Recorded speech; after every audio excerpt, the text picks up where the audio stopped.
உலகெங்கும் பறந்து வாழும் வெற்றி மீடியா நேயர்கள் அனைவருக்கும் வணக்கத்தை தெரிவித்துக் கொண்டு இன்று பல்வேறுபட்ட சமூக பிரச்சனைகளுடன் எமது நேர்காணலில் கூடாக நிறைய விடயங்களை நாங்கள் சமூகத்திற்கு கொண்டு சென்றிருக்கின்றோம். அந்த வகையில் சமயம், கலாச்சாரம் போன்ற பல விடயங்களை நாங்கள் ஆராய்ந்திருக்கின்றோம். இன்று எமது நேர்காணலுக்கு கூடாக மருத்துவ துறையிலிருந்து சிரேஷ்ட ஒரு மருத்துவரை நாங்கள் இன்று நேர்காணல் செய்ய இருக்கின்றோம். அந்த மருத்துவர் ஒரு விழிப்புணர்வு பதிவாக இன்றைய நேர்காணல் இடம்பெற இருக்கின்றது. சமூக மற்றும் நரம்பியல் விருத்திக்கான குழந்தை நல வைத்திய நிபுணர் டாக்டர் பிரார்த்தனா கமலநாதன் அவர்களை தான் நாங்கள் இன்று சந்திக்கின்றோம். வணக்கம் டாக்டர். வணக்கம் கீதா. வெற்றி மீடியா நேயர்கள் அனைவருக்கும் இனிய வணக்கம். நன்றி டாக்டர். நாங்கள் தொடர்ச்சியாக ஓட்டிசம் சம்பந்தமான ஒரு விடயத்தை, இன்று உங்களுக்கு தெரியும் அநேகமான மக்கள் எதிர்நோக்கி கொண்டிருக்கின்ற ஒரு விடயம், புதிய ஒரு விடயம். அது ஒரு நோய் என்று சொல்வதை விட அது ஒரு குறைபாடு என்றே சொல்லலாம். எனவே அது தொடர்பான ஒரு விழிப்புணர்வை சமூகத்திற்கு கொண்டு செல்வதற்காகவே இந்த நேர்காணலை நாங்கள் இன்று தயார் செய்திருக்கின்றோம். அந்த வகையில் டாக்டர், உங்களிடம் முதலாவது கேள்வி, ஓட்டிசம் என்றால் என்ன? அது சம்பந்தமான தெளிவை எங்கள் மக்களுக்கு நீங்கள் தெளிவுபடுத்த வேணும். ஆட்டிசம் சொல்றது மெடிக்கல் டேர்ம்ல நாங்க ஆட்டிசம் ஸ்பெக்ட்ரம் டிசார்டர், அதுதான் அதுக்குரிய கம்ப்ளீட்டான டேர்மா இருக்கும். டிசார்டர் என்று சொல்லுவோம். அதாவது இது ஒரு நோய் கிடையாது, டிசீஸ் கிடையாது. டிசார்டர் என்று சொன்னா ஒரு குறைபாடு. இது மூளை விருத்தி அடையும் போது நரம்புகளுக்கு இடையில சரியான பிணைப்பு சரியான முறையில வராததால வரப்போற ஒரு நிலைமை தான் இந்த ஆட்டிசம். அதாவது ஆட்டிசம் ஸ்பெக்ட்ரம் டிசார்டர், ஒரு குறைபாட்டுள்ள ஒரு நிலைமை. நோய் என்று சொல்றது கிடையாது. நன்றி டாக்டர். நீங்கள் சொன்னது மாதிரி அது ஒரு நரம்பியல் மூளை சம்பந்தப்பட்ட ஒரு விடயமாகவே நாங்கள் கருதுகின்றோம். அந்த வகையில் நமது சமூகத்தில் இருக்கின்ற மக்களை பொறுத்தவரைக்கு ஓட்டிசம் என்றால் என்ன, அதன் அறிகுறி சம்பந்தமாக எந்த ஒரு விடயமும் அறியாதவர்களாகவும் அல்லது அது சம்பந்தமாக ஆராய விருப்பம் இல்லாததாகவும் இருக்கலாம். நீங்கள் அவ்வாறு இந்த நோய் சம்பந்தமான அறிகுறிகள் பற்றி ஏதாவது இருந்தால் பகிர்ந்து கொள்ளலாம் என்று நினைக்கின்றேன். நல்லதொரு கேள்வி. ஆட்டிசம் பற்றி கதைக்கும் போது கேட்கின்ற ஒரு முக்கியமான கேள்விதான் ஆட்டிசம் பற்றிய அறிகுறிகள் என்று சொன்னால், இப்ப இருக்கிற பெற்றோர்கள் எல்லாருமே தங்களோட குழந்தைகளுக்கு ஏதும் பாதிப்புகள் இருக்குதா, அதை நேரத்தோட தெரிந்து கொள்ளணும் என்றதில் ஆர்வமா இருக்கிறாங்க. அப்ப ஆட்டிசம் பற்றிய அறிகுறிகளை நாங்க உங்களுக்கு சொல்றது என்று சொன்னா, ஆட்டிசம் ஸ்பெக்ட்ரம் டிசார்டர், நான் ஏற்கனவே சொன்னது மாதிரி இது ஆட்டிசம் இருக்கிற 100 பிள்ளைகள் எடுத்தீங்கன்னு சொன்னா எல்லா பிள்ளைகளும் ஒரே மாதிரியான குணங்குறிகளை கொண்டிருக்க மாட்டாங்க. ஒவ்வொருத்தரும் வித்தியாசமான அறிகுறிகளை கொண்டிருப்பாங்க.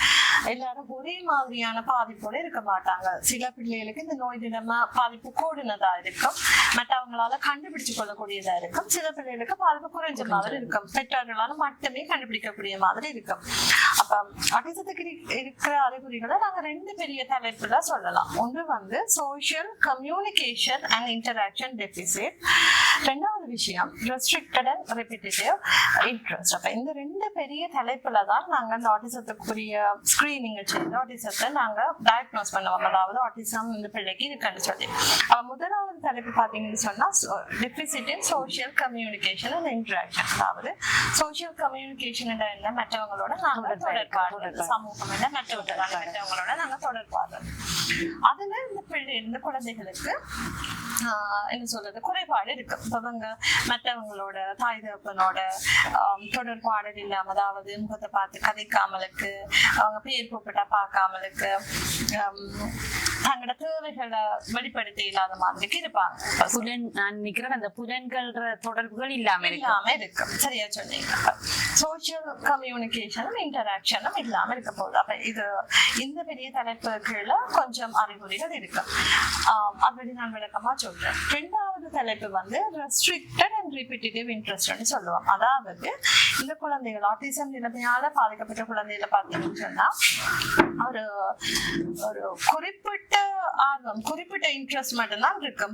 சில விஷயங்களை தான் அவங்களோட இன்ட்ரெஸ்டா காட்டிக்கொண்டிருப்பாங்க. அதே நேரம் சில விஷயங்களை திரும்ப திரும்ப செய்து கொண்டிருப்பாங்க. இப்ப நீங்க ஒரு வயசு 1.5 வயசு இருக்கிற குழந்தைய ஒரு நிறைய டாய்ஸ் இருக்கிற இடத்துக்குள்ள விட்டீங்கன்னு சொன்னா ஒரு 10-15 வகையான டாய்ஸ் இருக்கும்டா அது ஒரு என்ன சொல்றது ஒரு டிபிக்கலான நார்மலான டெவலப் ஆகிற ஒரு குழந்தைன்னு சொன்னா அந்த எல்லா டாயையும் அந்த பிள்ளை ஆராய பார்க்கும் விளையாட பார்க்கும். ஆனா இந்த ஆட்டிசம் இருக்கிற குழந்தையா இருந்தா அதுல போய் தனக்கு ஒரு பர்டிகுலர் இன்ட்ரெஸ்ட் இருக்கிற டாயை மட்டுமே எடுத்து விளையாடி கொண்டிருக்கோம். இது ஒரு நாளா இருக்கலாம், ஒரு கிழமையா இருக்கலாம், ஒரு மாதமா இருக்கலாம், வருட கணக்காக கூட இருக்கலாம். அப்ப 2வது இந்த பெரிய தலைப்புல வர குணங்குறிகளையும் பற்றி விளக்கமாக நாங்க பார்க்கலாம். நல்லது டாக்டர். இப்ப ஒரு குழந்தைய நாங்க இவ்வளவு அறிகுறிகளோட அடையாளம் கண்டுட்டோம். ஆனாலும் இந்த சமூகத்துல கண்ட குழந்தைய இவ்வாறான அடையாளத்தோட நாங்க வெளிப்படுத்த விரும்பாத பெற்றோர் இருக்கிறதாலதான் இந்த நினைக்கிறேன் இது நோய்ன்றதை விட இது ஒரு குறைபாடு. இந்த குறைபாடுடையது வெளியில சமூகத்துக்கு போய் சேர்றலன்னு நான் நினைக்கிறேன். அதால இது பாதிப்பு எந்த அளவுல இருக்கும்? இப்ப உங்களோட கதைச்ச நேரம் நீங்க சொன்னீங்க எனக்கு 3 வயசுக்கு உட்பட்ட பிள்ளைகளை நாங்க நிவர்த்தி செய்யலாம் ட்ரீட்மெண்ட் மூலம். அதுக்கு மேல வந்தா கொஞ்சம் சிகிச்சை கொடுக்கறது கஷ்டம். அப்ப பெற்றார் அதுக்கு ஒத்துழைக்காத சந்தர்ப்பத்துல எங்களுக்கு இந்த நோயன்றதை விட அது ஒரு குறைபாடு. இந்த குறைபாடை நாங்க நிவர்த்தி செய்யறதுக்கு பெற்றார உதவி கட்டாயம் தேவையா இருக்கும் இந்த இடத்துல. அப்ப நாங்க இத வெளியில கொண்டு வரணும். முதல் எங்கட சமூகத்துக்கு இது போக வேணும். போனாதான் நாங்க அடுத்த கட்டம் இத கொண்டு சேர்க்கலாம். அந்த வகையில இந்த நீங்க இப்ப நிறைய விடயங்களை இப்ப பகிர்ந்திருக்கிறீங்க. அதோட சேர்த்து நாங்க இன்னொரு விடயத்தை பார்க்கலாம். இதை நாங்க எவ்வாறு நிவர்த்தி செய்யலாம் இந்த குறைகளை எல்லாம்? அத நீங்க சொன்னா இன்னும் பெரிய ஒரு விழிப்புணர்வு இருக்கும். நல்ல ஒரு கேள்வி கீதா. குறைகளை இந்த குறைபாடுலமே நாங்க சரி பண்ணி கொள்ளலாம். அது ஒரு என்ன சொல்றது சமூகத்துக்கு கட்டாயம் போய் சேர வேண்டிய ஒரு மெசேஜ் நான் நினைக்கிறேன். ஏனென்றா இன்னொரு 20 இயர்ஸுக்கு முதல் ஆட்டிசம் கியூர் பண்ண இல்லாத ஒரு கண்டிஷன், அப்படி ஒரு இம்ப்ரெஷன் தான் சொசைட்டில இருந்தது. அப்ப நிறைய பேரண்ட்ஸ் ஆட்டிசம் சொன்னாலே ஓகே தந்த பிள்ளைங்க ஃபியூச்சர் முடிஞ்சது சொல்லி நினைக்கிற கண்டிஷன்ல தான் இப்ப இருக்கிறாங்க. அப்படி இல்லை. ஆட்டிசத்தை டைமுக்கு ஐடென்டிஃபை பண்ணி டைமுக்கு அதுக்குரிய சரியான சிகிச்சையை கொடுக்கறது மூலம் கம்ப்ளீட்டா ஆட்டிசம் என்ற நிலைமையில இருந்து அந்த பிள்ளைய வெளியில எடுத்து கொள்ளலாம். அப்ப அதுக்கு நீங்க செய்ய வேண்டியது முதலாவது ஆட்டிசம் பற்றிய அறிகுறிகளை நீங்க மிக முக்கியமான அறிகுறிகள் எல்லா தேவையில மிக முக்கியமான அறிகுறிகளை பெற்றோர்கள் தெரிஞ்சு வச்சிருக்கணும். டாக்டர் நீங்க குறிப்பிட்டிருந்தீங்க குறிக்கப்பட்ட வயசுக்குள்ள, அதாவது 3 வயதுக்குள்ள அந்த குழந்தைக்கு இந்த ஓட்டிசம் தொடர்பான குறைபாடுகளை நிவர்த்தி செய்ய முடியும் என்ற ஒரு விடயத்தை குறிப்பிட்டிருந்தீங்க. அந்த பெற்றார் எவ்வாறு அவங்களோட இவ்வாறான ஒரு குறைபாடு இருக்குன்றத கண்டுபிடிப்பாங்க? அது சம்பந்தமான ஏதாவது அறிகுறிகள் அவங்களுக்கு எந்த வகையில தெரியும் என்ற ஒரு விடயத்தை நீங்க சொல்ல முடியுமா டாக்டர்? இந்த அறிகுறிகள் முக்கியமான அறிகுறிகளை நான் சொல்றேன். அதை பெற்றோர் தெரிஞ்சு வச்சிருந்தா தங்களோட பிள்ளைகளுக்கு அந்த மாதிரி அறிகுறிகள் இருக்குதான்னு சொல்லி கிணகாலத்துக்கு வெயிட் பண்ணாமலுக்கு கிரியா அதை கண்டுபிடிக்கிறது மூலம் நாங்க கிரியா உரிய முறையில சிகிச்சையை கொடுத்து அவங்கள ஆட்டிசத்துல இருந்து வெளியில எடுத்துக்கொள்ள இல்லை. அந்த வகையில பார்க்க போனா 1.5 மாதத்துல குழந்தை பிறந்து 1.5 மாதத்துக்கு இடையில முகத்தை பார்த்து இந்த பிள்ளை ஐ கண்டாக்ட் ஒரு விஷயம் வரும். அம்மாட முகத்தை நல்லா உத்து பார்க்க வேண்டும் இந்த குழந்தை. அப்ப இதோட நார்மலான ஒரு டெவலப் ஆகிற விஷயம். இந்த விஷயம் இந்த தன்மை ஆட்டிசம் தன்மை இருக்கிற குழந்தைகளுக்கு இருக்காது. அதாவது அநேகமான அம்மா மாதிரி சொல்றது அதுதான், டாக்டர் பிள்ளை இந்த முகத்தை பார்க்கறது இல்லை, பால் குடிக்கும் போது செல்லம் கேட்கும் போது பாபா இந்த முகத்தை பார்க்கிறாங்க சொல்லுவாங்க. இதோட முக்கியமான விஷயம்.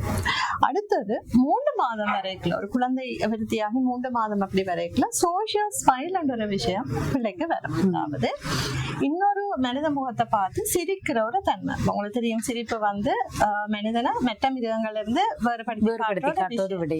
இந்த சோஷியல் ஸ்மைல்ன்றது 3 மாசத்துல நார்மலா வர வேணும். இந்த சோஷியல் ஸ்மைல் இருக்காட்டி பம்பா மேட்சர் சொல்லுவாங்க பிள்ளை என்ன பார்த்து சிரிக்குது இல்ல, ஆனா பிள்ளை நித்திரையில சிரிக்குது, தண்டை பாட்டுல சிரிக்குது, என்ன பார்த்து சிரிக்குது இல்ல, கதை கேட்டா சிரிக்கிறாங்க இல்லன்னு சொல்லி. இதுவும் ஒரு முக்கியமான விஷயம். அடுத்தது குழந்தைகள் இப்ப மொழித்திறன் விருத்தியாகும். உதாரணத்துக்கு இப்ப பாத்தீங்கன்னா ஒரு 3 மாசம் 4 மாசம் இருக்கைக்குள்ள பிள்ளைகளுங்க ஊவா அப்படி கதைப்பாங்க. நாங்க சொல்றது அது கூயிங்னு சொல்லுவோம். அதுவே கொஞ்சம் காலம் போய்க்கல ஒரு 6 மாசம் 9 மாசம் அப்படி போய்க்கல அவங்க பாபா மாமா அப்படி கதைப்பாங்க, சொற்களை பேச ஆரம்பிப்பாங்க. சரியா சொன்னீங்க. அப்ப இந்த மொழி திறன் வந்து இந்த ஆட்டிசம் தன்மை இருக்கிற பிள்ளைகளுக்கு இருக்காது, அறவே இருக்காதுன்னு இல்ல. சில பிள்ளைகளை பாத்தீங்கன்னு சொன்னா மொழித்திறன் ஆரம்ப காலத்துல சரியான முறையில டெவலப் ஆயிட்டு பிறகு கதைக்காம போறாக்களும் இருக்கிறாங்க. அப்ப சில பேர் சொல்லுவாங்க இந்த பிள்ளை கதைச்சவ அம்மா அப்பா எல்லாம் சொன்னவ அதுக்கு பிறகுதான் நீ படிட்டாங்க. அப்ப மொழித்திறன் ஆரம்பத்துல இருந்து இல்லாமலும் இருக்கலாம், ஒரு குறிப்பிட்ட வயது வரைக்கும் நார்மலா டெவலப் ஆகி அதுக்கு பிறகு இல்லாமல் போன இதாகவும் இருக்கலாம். அடுத்த விஷயம், நாங்க ஒரு 1.5 வயசு வரைக்குள்ள பிள்ளைகளுக்கு மீனிங்ஃபுல் வேர்ட்ஸ், அதாவது ஒரு அர்த்தமுள்ள வார்த்தைகள், உதாரணத்துக்கு அர்த்தமுள்ள வார்த்தைகள்னா அம்மாவுக்கு மட்டும்தான் அம்மான்னு சொல்றது, அப்பாவை பார்த்து மட்டும்தான் அப்பான்னு சொல்றது, தண்ணியை பார்த்து தான் தண்ணின்னு சொல்றது. அப்ப இதை சொல்றது மீனிங்ஃபுல் வேர்ட்ஸ் இல்லாட்டி இன்டெலிஜிபிள் வேர்ட்ஸ்ன்னு சொல்லுவோம். அப்ப இந்த மாதிரியான சொற்கள் கதைக்கிறதுக்கு ஒரு நார்மலான டெவலப் ஆகிற பிள்ளை 1 வயசுலயே தொடங்குவாங்க. அப்ப 1 வயசு இல்லாட்டி 1.5 வயசு ஆகக்களையும், அதாவது 18 மாதங்கள் ஆகியும் ஒரு குழந்தை வந்து இந்த மீனிங்ஃபுல் வேர்ட்ஸ் எதுவும் கதைக்கலன்னு சொன்னா ப்ளீஸ் அதுல வெயிட் பண்ண வேண்டாம். யாராவது ஒரு பீடியாட்ரிஷியன் இல்லாட்டி ஒரு டெவலப்மெண்ட் பீடியாட்ரிஷியன் அந்த குழந்தைய கட்டாயம் அசஸ்மெண்ட்டுக்கு கொண்டு போக வேண்டாம். அவ்வாறான சந்தர்ப்பத்தில் டாக்டர் இப்ப உங்களை நாடி வார நிறைய பெற்றார் இருப்பாங்க, அந்த வகையில நீங்க வேலை செய்யற இடத்திலேயோ அல்லது நீங்க அந்த அப்படியான குழந்தைகளை இனம் கண்டது உங்களோட அனுபவ வாயிலாக அந்த குழந்தைகளுக்கு நீங்க இப்போது கொடுத்து கொண்டிருக்கும் சிகிச்சை முறைகள் எவ்வாறு இருக்குது டாக்டர்? ஒரு நரம்பியல் விருத்திக்கான குழந்தை நல வைத்திய நிபுணராக நான் இந்த கிளினிக் நடத்தி கொண்டிருக்கிறேன் 2 இடத்துல. அதாவது மட்டக்களப்பு போதனா வைத்தியசாலை நரம்பியல் விருத்தி கிளினிக்கும், காத்தாங்குடி ஆதார வைத்தியசாலையிலையும் அதே மாதிரியான ஒரு கிளினிக்கும் நடைபெற்று கொண்டிருக்குது. இந்த கிளினிக்ல ஆட்டிசம் மட்டும் இல்ல, நரம்பியல் விருத்தி குறைபாடுல அனைத்து சிறுவர்களும் வந்து தங்களுக்கான சேவைகளை பெற்றுக்கொள்றாங்க. இந்த சிகிச்சை முறைகள் கடந்த ஒரு 2 வருடமா தான் மட்டக்களப்புல நடந்து கொண்டு வருது. தொடங்கின பிறகு நிறைய பேரண்ட்ஸ் தங்களோட பிள்ளைகளை இவ்வளவு எளியா கண்டுபிடிக்கலுமோ இவ்வளவு எளியா கண்டுபிடிச்சு மற்ற டாக்டர்ஸ் ரெஃபர் பண்றதா இருக்கலாம், எம்ஓஹெச் கூட வாரதா இருக்கலாம். நிறைய பேர் வந்து இந்த ஆட்டிசம் என்ற நிலைமையில இருந்து விடுபட்டு இப்ப நார்மலா ஃபங்க்ஷன் பண்ணி கொண்டிருக்கிறாங்க. Normal preschooling, normal schooling போய் கொண்டிருக்கிறாங்க. மற்றவங்களால இவங்களை அடையாளம் கண்டுகொள்ள இயலாது, ஆட்டிசம் பாதிப்பில் இருக்கிற பிள்ளை என்று சொல்லி அடையாளமே கண்டுகொள்ள இயலாத அந்த அளவுக்கு நார்மலா ஃபங்க்ஷன் பண்ணி கொண்டிருக்கிறாங்க. நல்லது டாக்டர், நான் நினைக்கிறேன் எங்களோட நேர்காணலுக்கு கூடாக எமது மக்களுக்கும் இந்த தகவல் போய் சென்றடையும் என்று நினைக்கின்றேன். அதற்கு பிறகும் அவர்கள் உங்களது காத்தான்குடி ஆதார வைத்தியசாலை, மட்டக்களப்பு போதனா வைத்தியசாலை இரண்டிலும் தங்களது சிறுவர்கள் குழந்தைகளோட குறைபாடுகளை நிவர்த்தி செய்ய காலம் தாமதிக்காது. நான் நினைக்கிறேன் அந்த 3 வருஷத்துக்கு உட்பட்ட பிள்ளைகள், 3 வயதுக்கு உட்பட்ட பிள்ளைகளை கொண்டு சேர்ப்பதனூடாக அந்த குறை நிவர்த்தி அடையும் என்று நினைக்கின்றேன். தொடர்ந்து டாக்டர், நான் இன்னொரு கேள்வி, இதை எவ்வாறு நிவர்த்தி செய்யலாம்? இந்த குறைபாட்டில் இருந்து எந்த அளவுக்கு அதை நிவர்த்தி செய்யலாம் என்ற ஒரு விடயத்தை நீங்க தெளிவுபடுத்த வேண்டிய ஒரு தேவை இருக்கு. மிக முக்கியமான ஒரு விஷயம், ஆட்டிசம் என்ற நிலைமைக்கு எந்த ஒரு மருந்து, அதாவது எந்த ஒரு ஊசி மருந்தோ தடுப்பூசியோ குளிசைகளோ எதுவுமே இதுவரைக்கும் கண்டுபிடிக்கப்படவில்லை. அப்ப இதுக்குரிய சிகிச்சை முறை என்னன்னு சொன்னா, இந்த பிள்ளைகள் முகத்தை பார்க்க மாட்டாங்க, அதுதான் இவங்களுடைய அடிப்படை குறைபாடா இருக்கு. அப்ப இப்படியான பிள்ளைகளை தானாக என்னென்று மற்றவர்கள முகத்தை பார்க்க வைக்கிறது, அதுதான் எங்களோட சிகிச்சைக்குரிய பேசிக்கா இருக்க போகுது. எல்லா சிகிச்சையும் விளையாட்டு மூலமாகத்தான் நாங்க இந்த குழந்தைகளுக்கு கொண்டு போவோம். ஆட்டிசத்தை ஆரம்பத்திலேயே கண்டுபிடிக்கிறதுக்கான அறிகுறிகளை பற்றி நாங்க பேரண்ட்ஸோட கழிச்சு கொண்டிருக்கிறோம். இதுல அடுத்த முக்கியமான அறிகுறிகள் தான், இந்த ஆட்டிசம் தன்மை இருக்கிற குழந்தைகள் வந்து பாயிண்ட் பண்ண மாட்டாங்க. அதாவது நார்மல் பிள்ளைகளை பாத்தீங்கன்னு சொன்னா அம்மாவோட விளையாடி கொண்டிருக்கைக்குல அங்கே ஒரு கார் கார் ஒண்ணு போகுதுன்னு சொன்னா அம்மா கார் பாயிண்ட் பண்ணுவாங்க. இல்லாட்டி அம்மா எனக்கு அது வேணும் பாயிண்ட் பண்ணுவாங்க இல்லையா, அது வந்து கெஸ்டர்ஸ் சொல்லுவாங்க. அது ஆட்டிசம் இருக்கிற பிள்ளைகளுக்கு இருக்காது. அப்ப அவங்க வந்து ஒரு கதைச்சு கொண்டிருக்கையோ இல்லாட்டி அம்மாவோட பக்கத்துல இருக்கும் போதோ தனக்கு ஒரு தேவை இல்லாட்டிக்கு இன்னொரு விஷயம் அதுல நடந்துட்டுன்னு சொன்னா அதை காட்ட மாட்டாங்க. மாற இவங்க என்ன செய்வாங்க சொன்னா அந்த தந்த தேவையை எப்படி நிறைவேற்றுவாங்கன்னா அம்மாவோட கையை பிடிச்சு கொண்டு அந்த பொருள்ல வைப்பாங்க. அப்ப நாங்க சொல்றது using the others as tool ன்னு சொல்லி மெடிக்கல் டேர்ம்ல சொல்லுவோம். அம்மாவோட கையை தூக்கி அந்த பொருளை வைப்பாங்க, தனக்கு அதை காட்ட தெரியாது. அப்ப இது ஒரு முக்கியமான விஷயம். இது பேரண்ட்ஸ் வந்து இது நார்மலான ஒரு விஷயம் நினைக்கிறவங்க. அடுத்தது இமோஷனல் ஒரு கம்போனண்டோட இருக்கா அந்த பிள்ளைக்கு. இப்ப இந்த சாதாரணமா குழந்தை அம்மாவோட நடி தன்னை சுத்தி இருக்கிறாக்குள்ள கழிச்சு கொண்டு இருக்கிறா அவங்க சிரிச்சா அந்த பிள்ளையும் தானா சிரிக்கும். அவங்க ஒரு அழுக மாதிரி ஒரு உணர்வை காட்டினா அந்த பிள்ளையும் ஒரு அழுகைக்குரிய உணர்வுக்கு போகும். இந்த மாதிரி அந்த இமோஷனல் கம்போனன்ட் வந்து அவங்களுக்கு இருக்காது. இந்த மற்றவங்க சிரிக்கிறாங்கன்ற ஒரு ஃபீலிங்கே அவங்களுக்கு இருக்காது. பேரண்ட்ஸ் சொல்லுவாங்க நான் என்னதான் பிள்ளையோட சிரிச்சு கதைச்சாலும் பிள்ளை சிரிக்குது இல்ல டாக்டர்னு சொல்லுவாங்க. அது நான் நினைக்கிறேன் டாக்டர் நீங்க சொன்னீங்க இந்த சமூகத்தோட தொடர்பாடு இல்லைன்ற ஒரு விஷயம் தான் இந்த இடத்துல வரப்போகுது. அடுத்தது முக்கியமான விஷயம், ஒரு வயது 1.5 வயது இருக்கிற பிள்ளைகள் வளமையா ஃபங்க்ஷனல் பிளே என்ற ஒரு விளையாட்டு திறமைய கொண்டிருப்பாங்க. அதாவது ஃபங்க்ஷனல் பிளே என்னன்னா இப்ப நீங்க ஒரு டோயை கொடுக்கும் போது அதுக்குரிய தொழிற்பாட்டுக்குரிய விளையாட்டா இருக்கும். உதாரணமா ஒரு வயது இருக்கிற பிள்ளைக்கு நீங்க ஒரு கப்பையும் ஒரு கரண்டியும் கொடுத்தீங்கன்னு சொன்னா அந்த பிள்ளை டீ போடுற மாதிரியோ இல்லாட்டிக்கு ஜூஸ் போடுற மாதிரியோ போட்டு அம்மாக்கு கொடுக்கறது பக்கத்துல இருக்காக்கு சர்வ் பண்றது அப்படி செய்வாங்க. அப்ப அதை சொல்றது நாங்க ஃபங்க்ஷனல் பிளே. அந்த பிளே வந்து இந்த ஆட்டிசம் இருக்கிற பிள்ளைகளுக்கு இருக்காது. ஏன்னா அவங்க மற்றொரு ஆள் அப்படி செய்யறத அப்சர்வ் பண்ணிருக்க மாட்டாங்க, அந்த ஆளை அவதானிச்சிருக்க மாட்டாங்க. அப்ப இந்த பொருள் எப்படி பாவிக்கப்படுது, இந்த டாய் எப்படி விளையாடப்படுதுன்னு சொல்லி அவங்களுக்கு தெரியாது. அப்ப அதுக்கு பதிலாக அவங்க என்ன செய்வாங்கன்னு சொன்னா டாய்ஸை நீங்க கொடுத்தீங்கன்னா லைன் பண்ணி வைக்கிறது, ஒன்றுக்கு பின்னால ஒன்று லைன் பண்ணி வைப்பாங்க, இல்லாட்ட ஒன்றுக்கு மேல ஒன்று அடுக்கி வைப்பாங்க. அப்ப இது பேரண்ட்ஸ் முக்கியமாக கவனிக்க வேண்டிய விஷயம். இந்த ரெஸ்ட்ரிக்டட் ரிப்பீட்டேட்டிவ் இன்ட்ரெஸ்ட் பற்றி நான் ஏற்கனவே சொல்லிட்டு இருந்தேன். அதுல சில விஷயத்த நான் திரும்பவும் சொல்றேன். இந்த குழந்தைகள் சில விஷயத்த திரும்ப செய்து கொண்டிருப்பாங்க. அதுல முக்கியமான ஒரு விஷயம் தான் சுத்துறது. தண்டை பாட்டுக்கு சுத்துவாங்க, கையை போட்டு பிடி சுத்தி கொண்டிருப்பாங்க. அப்ப இது வந்து நீங்க அவதானிக்கலாம். கொஞ்சம் கேர்ஃபுல் அவதானிச்சீங்கன்னு சொன்னா இந்த தொடர்ச்சியா ஒரே விடயத்தை செய்து கொண்டிருப்பாங்க. இப்ப சுத்துறதுன்னு சொன்னா ஒரு 2-3 நிமிஷத்துக்கு இல்ல, அரை மணித்தியாலம் 1 மணித்தியாலம் 2 மணித்தியாலம் அப்படி சுத்தி கொண்டிருப்பாங்க. அடுத்தது இந்த கைய அசைச்சு கொண்டிருப்பாங்க, கையை தண்டை விரல் அப்படி கிட்ட கொண்டு வந்து பார்த்து கொண்டிருப்பாங்க. அடுத்து டாய்ஸ் எதுவும் கொடுத்தீங்கன்னு சொன்னா டாய்ஸை கண்ணு கிட்ட கொண்டு வந்து ஒரு வித்தியாசமான கோணத்துல பார்ப்பாங்க. இதுகள் எல்லாம் ஆட்டிசத்துக்குரிய ஆரம்பத்துல வர போற அறிகுறிகள். அடுத்தது இந்த அவங்களுக்கு சரியான உணவு ப்ரிஃபரன்ஸ் இருக்கும், ஃபுட் ப்ரிஃபரன்ஸ் இருக்கும். இந்த ஃபாலோப்ல இருக்கிற ஒரு குழந்தை அவ வந்து வெள்ளை கலரா இருக்கிற உணவு ஃபுட்டை மட்டும்தான் சாப்பிடுவா. சோறுன்னு சொன்னா சோறு மட்டும்தான் சாப்பிடுவா. நீங்க சோறுல வேற எதுவும் கறி ஆட் பண்ணினா எடுக்க மாட்டா. அப்ப அந்த அளவுக்கு அவங்களுக்கு ரெஸ்ட்ரிக்டட். அந்த அவங்களோட விருப்பங்களை மீற நேரம் அவங்களுக்கு சரியான கோபம் வரக்கூடிய சந்தர்ப்பங்கள் இருக்குது. அந்த கோபம் வர நேரம் அந்த கோபத்தை வார்த்தையால வெளிக்காட்ட முடியாது, அவங்களுக்கு கதைக்கவும் முடியாது. அப்ப கோபத்தை தன்னை தானே ஹர்ட் பண்ணி கொள்றது, தலையில அடிக்கிறது, நிலத்துல விழுந்து புரள்றது, அப்படியான விதத்திலேயும் தன்னை கோபத்தை அளவுக்கு அதிகமாக வெளிப்படுத்துவாங்க. அப்ப நான் ஏற்கனவே சொன்னது மாதிரி இந்த ஆட்டிசம் ஸ்பெக்ட்ரம் டிசார்டர், அதாவது எல்லா குழந்தைகளுக்கும் ஒரே மாதிரியான குறைபாடு இருக்காது. சில பிள்ளைகள் ஆட்டிசம் இருக்கிற சில பிள்ளைகள் வந்து ஹைப்பர் ஆக்டிவா இருப்பாங்க, ஒரு இடத்துல இருக்க மாட்டாங்க, எப்ப பார்த்தாலும் ஓடி ஆடி ஒரு இடத்துல வச்சு பிடிக்கிறது அவங்களுக்கு கஷ்டமா இருக்கும். பேரண்ட்ஸ் அதிகமா அப்படி கம்ப்ளைண்ட் பண்ணுவாங்க. வீட்டுல இருக்கிறாங்க, வெளியில போனா ஓடி தெரியுறாங்க, ஸ்கூல்ல இருக்கிறாங்க இல்ல கிளாஸ்ல இருக்கிறாங்க இல்ல, அப்ப ஒரு இடத்துல இருக்க மாட்டாங்க, அதிக அளவுல காணப்படும். அப்ப அதுலயும் கொஞ்சம் அவதானமா இருக்கிறது நல்லது. நிறைய விடயங்கள் நாங்க அறிகுறிகளுக்குள்ள பார்த்தோம்.